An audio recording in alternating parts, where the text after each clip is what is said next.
I also absolutely know, as I sit here talking to you, that there was a craft from beyond this world that crashed at Roswell, that the military picked up remains of not just the wreckage, but cadavers.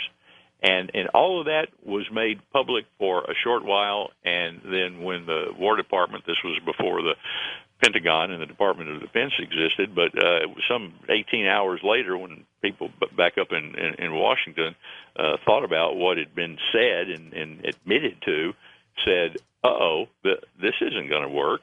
And the balloon thing came in, and the big general came in, and all the people who were down at Roswell suddenly were transferred, and this thing went into cold storage.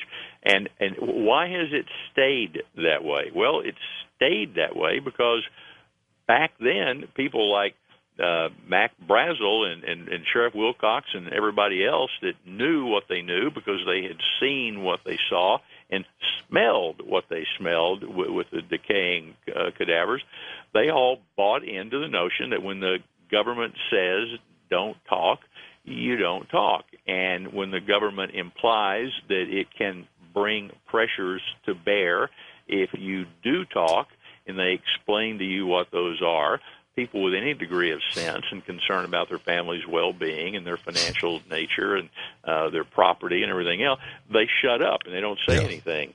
And then the passage of time takes care of most of it because it sort of went away until many, many years later, and it underwent that miraculous revitalization, and now everybody knows about Roswell, and everybody is torn between the evidence provided by the government that it was weather balloons and other evidence that people continue to find and dredge up that says, no, damn it, something really amazing happened there.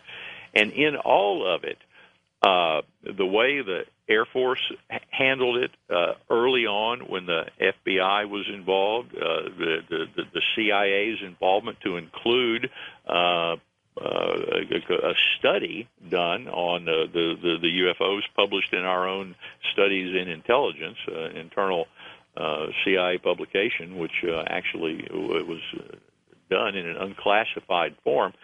A lot of that talks about the perception of reality, the misdirection of other people's perception by suggesting new realities.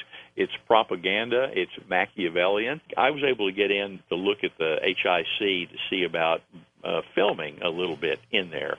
And always had an escort, but I was in there once by myself. And I went into the side room and looked at all those boxes, and they all had really, really interesting handwritten notes in that little title window as to what was in the boxes. And I could have still been there to this day looking at those boxes, but I only had a chance to glance at one, and I pulled the one down that said Roswell. And I opened it up, and I looked inside.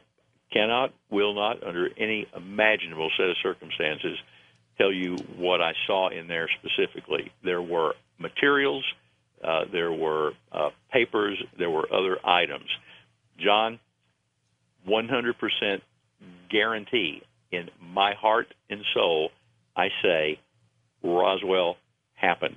There was a craft, absolutely cadavers.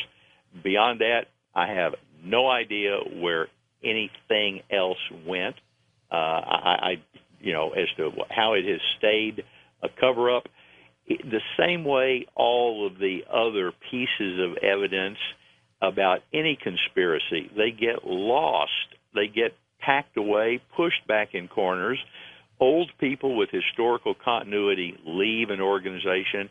New people come in representing a new generation where nobody looks in a file, nobody goes to a safe, and there's nothing in a box. Everything is on a computer screen, and everybody has 14.5-inch biceps and sunken chests, sallow-looking faces, and they type like blue blazes, and they open more goddamn windows on a computer and do more manipulations than you can imagine. it's a easy, man. different kind of world, you know. Don't invoke the deity. This is no time to go making enemies. So all of the stuff that could be anywhere for anybody to look at is nobody knows where it is, and all the people that knew there was any stuff to look at have all gone on to meet their deity. And I apologize for the moment of undiscipline. No, they'll only catch it on the podcast. Don't worry about it. There may be children listening now. But look, doubtful.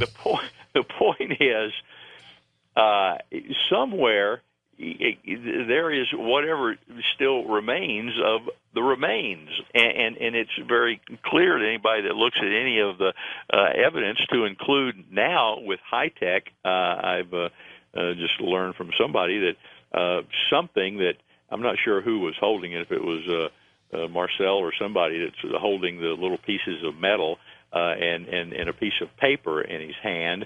And now they've gone in with aliasing and 3D stenography and all sorts of other things with beefing up signal strength and pulling information from the background. And they see words like cadavers and remains on some of the paperwork in those old 1947 photos. So look, I don't know where all this stuff is, but I know that Roswell happened.